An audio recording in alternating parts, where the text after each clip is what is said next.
How we all doing? Welcome back to my channel. I am God of the Way, your favorite manifestation channel. Get it boy, get it girl, listen to me. Today's video we're going to be discussing sustainability. Because I've been noticing a common trend when it comes to the law of assumption community in particular. Everybody's talking about instant manifestation, manifesting fast. Do this to manifest in 24 hours to 3 days. Assume this to manifest in 24 hours to 3 days. Instant, fast, blah, blah, blah. But what I don't hear enough about is, okay, so if I manifest the love of my life within 24 hours, but I didn't do any inner work on myself, I didn't clear out any doubts, any resistance, I didn't shift in any way, shape, or form, and I just followed the advice, do this to manifest in 24 hours, and let's say I do manifest my person in 24 hours. Can I sustain it? Can you sustain it? I think we both know what the answer is going to be. Some of y'all are going to be like, oh, well, you could just assume that you're going to sustain it, blah, blah, blah. Yes, I get that, technically speaking. But the point remains, why isn't it talked about enough? Why don't other LOA assumption coaches talk about sustaining the manifestation? And the answer that I've kind of come to is that most of the community that teaches LOA, law of assumption, they themselves are so caught up in their own ego to the point where they can't see beyond instant manifestation or manifesting fast. What does that mean? I mean, they're so caught up in the concepts of time on a subconscious level, ego, they're not even realizing that the information that's being provided, that they're providing for people, so to speak, is coming from a place of, okay, yeah, we can manifest fast, but I'm not teaching you how to sustain it. I'm not teaching you how to sustain it. And that's a problem. And I think we should all come together and start assuming that LOA assumption coaches are not only teaching you how to manifest fast and instantly, but teaching you how to sustain it. You guys can't even deny it. Most of the big name teachers and coaches are on that level to where they're not teaching you how to sustain it, and you guys know it. Now, don't get me wrong, you'll come across someone every now and again that is teaching you how to sustain it, but most of them are not. Why? I don't know. I think it does go back to what I was saying earlier, is a lot of teachers and coaches are really bound by the ego and focused on time on a subconscious level, and they're not even aware of it. And because they're not aware of it, they're projecting it to their community, and now their community is picking up on the teachings, and all they're focused on is manifesting fast, manifesting instantly, assuming this to manifest fast, assuming that to manifest instantly, but they don't know how to sustain it. If you don't know how to sustain it, then what's the point of manifesting it fast? And then there'll be those ignorant people that'll be like, oh, I don't care if I lose it, I'll just manifest it fast again because I can manifest instantly. That's cool, but why would you suffer yourself like that? Just do the inner work, clear out the resistance, manifest it fast, and keep it. Instead of not doing the resistance work, not doing the inner work, manifesting it fast and losing it. I've seen some people manifest the love of their life and lose them just as quickly.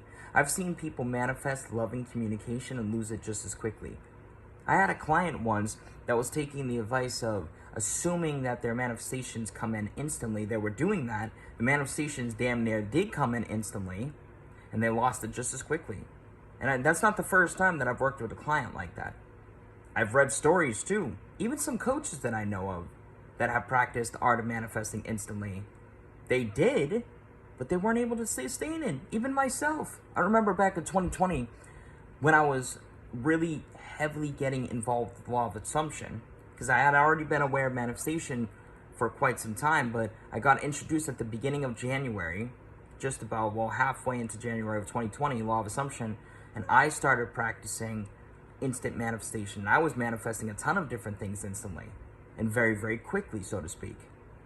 But I wasn't keeping it. And I was always wondering, how come I'm not able to keep it? I'm manifesting it in very fast, but how come I'm not keeping it? How come I'm not sustaining it?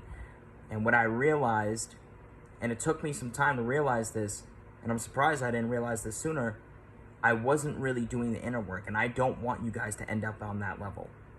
I want you to do the inner work. It may be a little uncomfortable, but you can assume that it's comfortable. Maybe a little painful, but you can assume it's not painful. Now, why do I say it could be a little painful? Well, if you have a lot of trauma, and you're digging deep within yourself, you're bringing that repressed stuff up to the surface. You know, it may be a little uncomfortable and quote-unquote painful. But you can't always choose to assume that dealing with the inner work is not going to be as painful or as uncomfortable. It's up to you, okay? Me, I didn't really do that because I didn't really see the point. I pushed through the pain in a healthy way. So the point lingers on and remains. The question remains, why do coaches not teach you how to sustain it? And I think, like I said, third time saying this, it comes down to that ego aspect, and they're just not aware of the benefits of teaching people how to sustain it. Either that, or they're so caught up and manifesting fast, they completely forget to teach you how to sustain it, or they're just ignorant to it. Or they deliberately withhold information so that when you work with them, then they show you, which is grimy in my opinion, but I'm not going to really indulge that assumption too much. So, my point of this video, sharing this with you, is A, because I fucking can, B, because I'm inspired to, and C, most importantly, I want to really emphasize the point of doing the inner work in whatever way you see fit, is whatever way you see fit, but do the inner work. Sustain the manifestation. Clear out the resistance. Clear out the wounds, clear them up, heal them up, do whatever you gotta do. Whatever inner work means to you, just do it. And inner work isn't, I am chosen, I am chosen, I am chosen, forcing yourself to think positive thoughts on a daily basis involving self-concept. That's not inner work. That's a part of it, but that's not fully what it is. There's more to it, such as deliberately clearing out the resistance, facing the fears, breathing through things and sitting with feelings, etc., etc. All right? Do the inner work, clear it out, manifest fast, and watch how you'll be able to sustain it in a beautiful way. Just trust me on this, guys. I've been involved in manifestation for the last 12 years. I've been practicing for the last 8 years, and I've been working with people for the last 4 years. And I've been really heavily practicing over the last couple years. When I tell you that this is the case, I'm telling you this is the case 100%. If you do the inner work, you clear out your doubts and fears and resistance and manifest fast, you will be able to keep it. But if you do not do the inner work and you manifest fast, you run the risk of losing it. For further help, feel free to reach out to me first. Pin comment down below. Linktree, get a boy, get a girl. Much love and peace. Remember what I said. Do the inner work. You got this, fam.